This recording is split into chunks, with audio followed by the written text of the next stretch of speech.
Hello, welcome to Understanding Dissociation and How to Work with It. This is Module 1 of the short course. And in Module 1, we are going to talk about today, over the next hour, the definition of dissociation, some of the phenomenology, how dissociation manifests, what small d dissociation is, which I'll explain a little bit more, and what is large d dissociation, which is something that you're probably all more familiar with. And finally, we're going to talk about some of the causes of dissociation. Dissociation is the disruption in the usual integration of a bunch of cognitive and emotional processing abilities. So it can be a disruption in consciousness, anywhere from being kind of spaced out and less aware, right through to being unconscious. In other words, being, for example, in dissociative identity disorder, being in a different conscious state, and the host person has no awareness, has complete amnesia for what's happened, anywhere along that continuum. As I mentioned, memory can be anywhere from feeling like memories are vague or like they're somebody else's, through to complete amnesia. Some patients will say, I can't remember anything before the age of 11.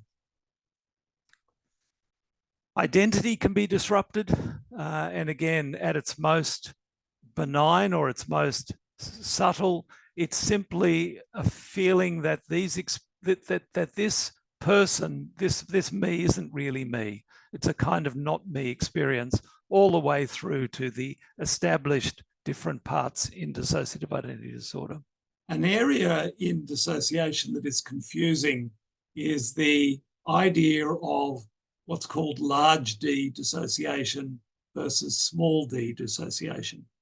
So large D dissociation is the phenomena that I've already been discussing, and is mostly around the dissociative disorders and how they manifest. Confusing is the use of the word dissociation, what I would call small d dissociation, which is used by the relational psychotherapy, the relational psychodynamic analysts, in the Stephen Mitchell tradition. And in particular, the person who most articulated this is Philip Bromberg in the United States. And Bromberg talks about how all of us have self-states. In other words, when I'm teaching, when I'm doing this talk, I have a kind of lecturing kind of persona. But when I'm playing with my 4-year-old grandson, I am being a bit of a buffoon and, playing around being a monkey or something like that. Or if a driver cuts me off, I might suddenly go into extremely angry or even rageful, yelling at the person in my car or something like that.